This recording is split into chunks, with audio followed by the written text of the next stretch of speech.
A atualidade da Bíblia está nas verdades, nas profundas verdades espirituais que ela menciona e que tem em cada uma das suas páginas. Essa é a importância da Escritura.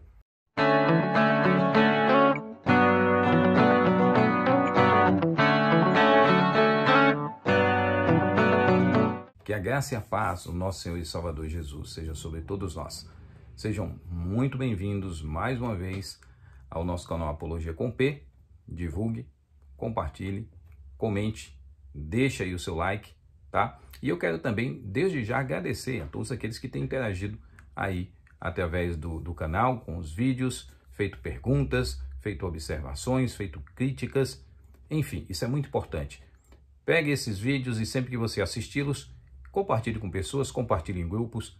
É importante nós estudarmos e tentarmos aprofundar um pouco mais o nosso conhecimento bíblico e uma crítica também à análise contemporânea desses textos, tentando dar uma polida nos textos da Bíblia, né? Olha que pretensão a nossa, tentarmos passar um verniz na Bíblia e dizermos assim, olha como a Bíblia é um livro atual, como a Bíblia é um livro... A atualidade da Bíblia está nas verdades, nas profundas verdades espirituais que ela menciona e que tem em cada uma das suas páginas. Essa é a importância da Escritura. A Escritura não tem importância se ela é harmonizada ou não com um tipo de ciência numa determinada época, tá certo?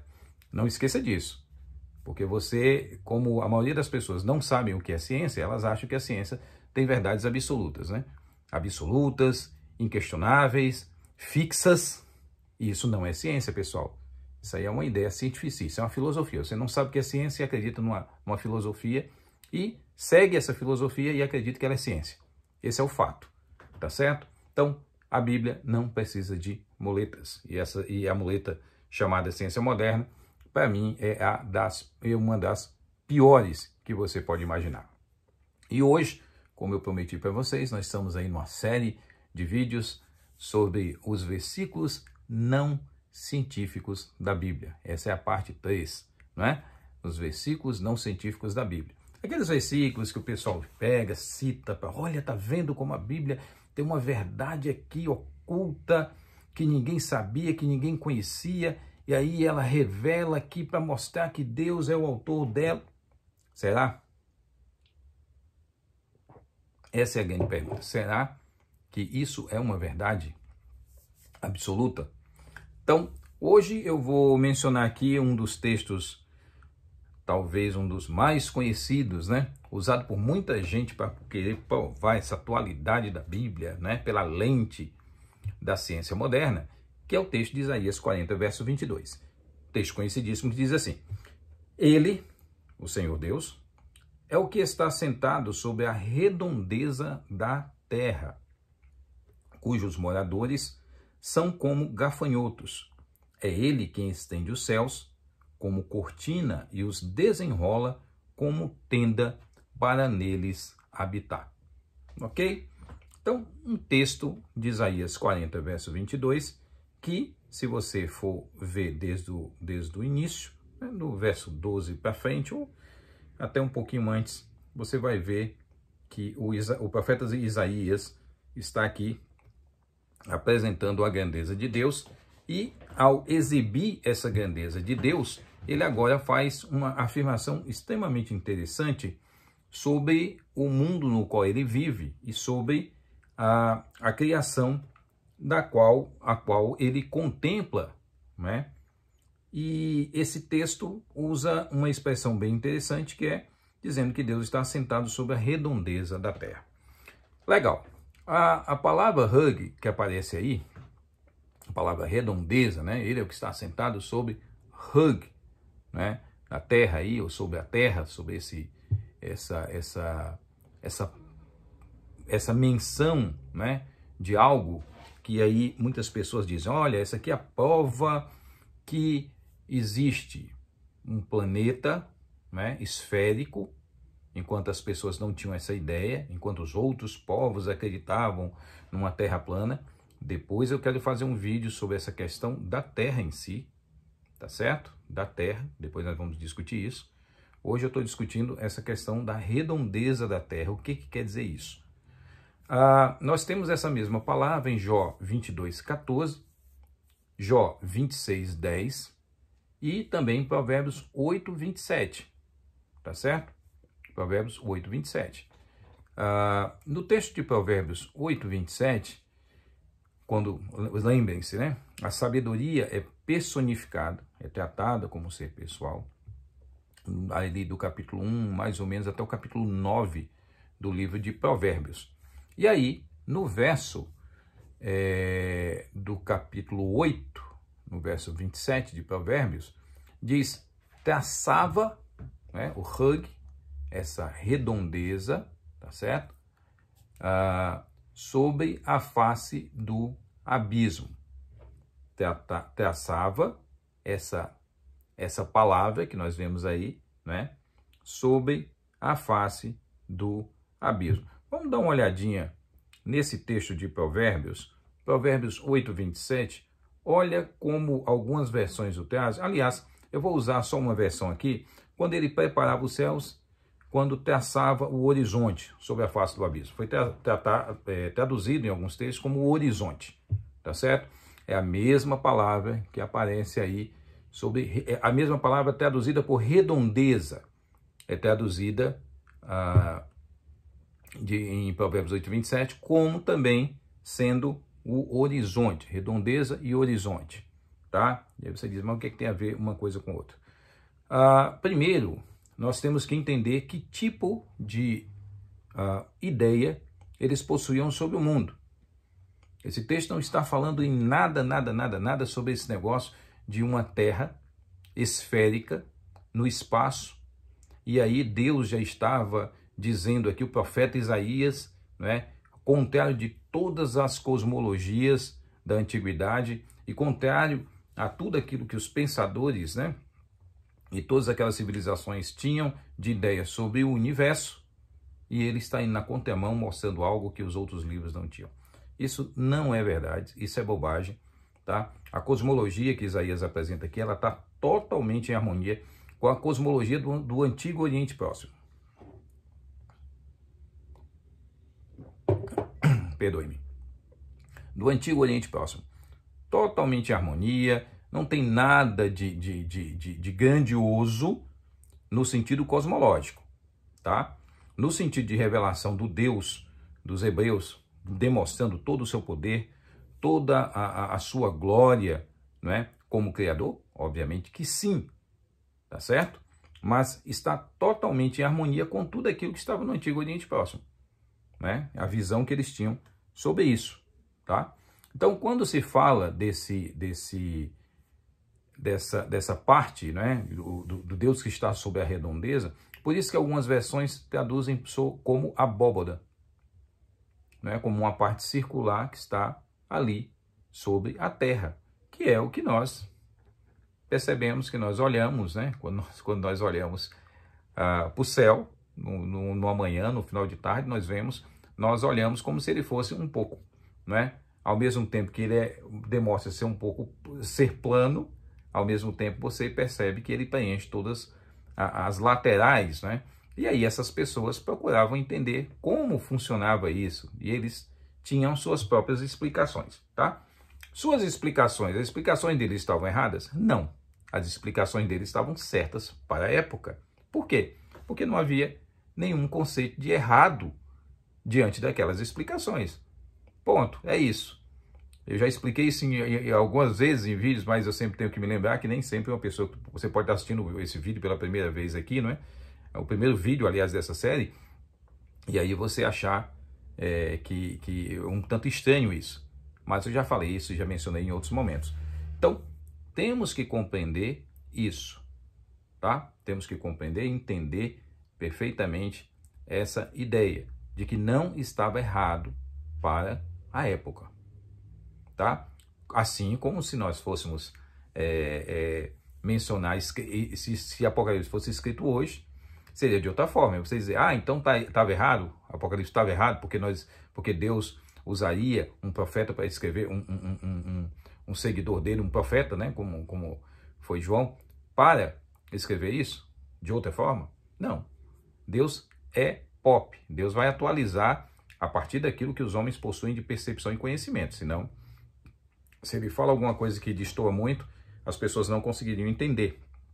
Então, não estava errado para a época, tá certo? E se Deus fosse revelar esse texto hoje, se Isaías estivesse entre nós hoje e fosse escrever, escreveria de forma diferente, porque Deus ia se revelar dentro da cosmologia atual, que não é o que está no texto. Então esqueça esse negócio de que o texto está falando que a Terra é uma esfera que está no espaço e que Deus, né, está acima de todo esse universo, porque não é isso que o texto está falando. O texto está falando de uma abóboda, porque era assim que eles viam. O céu esse céu percebido por nós era uma abóboda, tá? E aí nós temos, por isso que havia uma semelhança entre o céu e as águas, né? Porque eles acreditavam que existia um oceano sobre o céu. O céu é uma abóboda. Imagine uma pizza com alguma coisa cobrindo, uma abóboda cobrindo. Era mais ou menos isso. E aí, sobre essa abóboda, tá certo? Acima dela, estavam as águas. As águas, por exemplo, do dilúvio. Por isso que o texto do livro de Gênesis diz que as comportas se abriram. Porque eles acreditavam que existiam comportas. Inclusive, se acreditava também que essas comportas eram lugares por onde as esferas entravam e saíam, não é? Dentro dessa circulação do Sol, por exemplo. Não é? Então o Sol passava e retornava depois, porque ele fazia um ciclo sob a Terra ou no mundo abaixo. Tá certo? Essa era uma percepção muito comum em todo o Antigo Oriente. Então, quando alguém falar para você que esta é uma grande prova de que o texto bíblico está ali mencionando a esfericidade da Terra, lembre-se que nem tudo que é redondo é esférico, tá? Nem tudo que é redondo é esférico. Uma esfera, ela tem outras dimensões que um círculo não possui, tá certo? Ela tem outras dimensões que um círculo não possui. Então não adianta você, por exemplo, você tem uma pizza e uma bola. As duas são redondas, ok? As duas são redondas, uma pizza e uma bola são redondas. Mas a bola é esférica, a pizza não. Mas ambas possuem a qualidade de serem redondas. Então, a cosmologia deles estava totalmente ligada a esse tipo de pensamento. A cosmologia deles não tinha nenhuma relação com um planeta vagando no espaço e Deus antecedendo isso, né? Mostrando isso de forma antecipada através do profeta Isaías. Não tem nada a ver com isso. É interessante que em Provérbios 8, 27, né? Ele diz que ele traçava isso sobre a face do abismo, que mencionei, é o Terron, né? O abismo de Gênesis 1, 2. Quando ele traçou isso, quando ele traçou essa abóbada, ele a traçou sobre a face do abismo. Que abismo era esse? As águas primordiais, que nós já discutimos um pouquinho aqui no canal, né? Mostrando que existiam ali aquelas águas, né? Do caos, as águas do caos original, que na cosmovisão e na cosmogonia, vamos usar essa expressão que é melhor, mais adequada, na cosmogonia dos povos antigos, tinha que ser dominada pelas divindades, não é?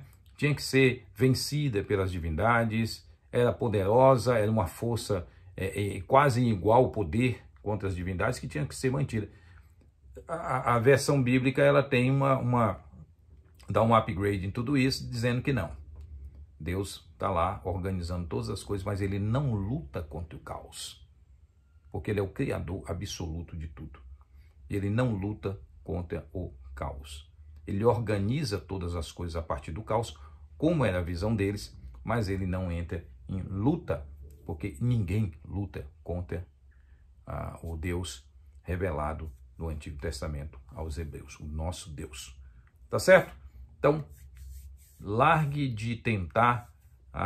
essa ideia de tentar fazer com que Isaías 40, verso 22, seja um texto de cosmologia moderna, e comece a repensá-lo dentro da cosmologia antiga. Se você pensá-lo dentro da cosmologia antiga, você vai estar se aproximando mais do entendimento do versículo, você não vai estar deturpando o que Isaías disse, você vai estar entendendo melhor o que ele falou e como os seus contemporâneos o entenderam. É só isso que nós temos que fazer, tá certo? Que Deus nos abençoe, que Deus nos fortaleça e que Deus nos ajude a que possamos ter coragem, não é, de nos afastar dessas visões, que são visões que nada acrescentam ao reino de Deus, que nada ajudam no sentido da gente tentar apresentar a Bíblia para aqueles que não creem nela. A beleza da Bíblia, a beleza das Escrituras está também na sua forma, na forma com que Deus a revelou ao seu povo numa época, para que nós hoje pudéssemos entendê-la dentro de alguns aspectos que são aspectos teológicos e agora se tornaram também históricos, porque está lá na história no passado, culturais, de uma cultura que nós não conhecemos, né? E sociais, numa sociedade que nós só temos fragmentos. E aí nós temos que juntar todas essas informações para tentarmos o máximo possível nos aproximarmos de algo que nós não conhecemos tão bem como conhecemos hoje. Aliás, lembre-se disso, daqui a alguns anos, você diz, não, mas a ciência moderna, essa coisa toda, daqui a alguns anos, quem sabe, né, se esse universo durar tanto, quem sabe daqui a 100, 200 anos, 300 anos, ou 500, 1000 anos, certamente as pessoas vão olhar para a nossa forma de ver o universo, ver nossos livros e vão rir de nós, tá certo? Então, lembre-se disso, a tentativa da Bíblia não é atualizar as cosmogonias, atualizar essas cosmologias, não. É apresentar apenas a mensagem do Senhor numa determinada época para que as pessoas compreendam a grandeza do nosso Deus. Que Deus abençoe a todos, que Deus os fortaleça e até o próximo vídeo. Fui!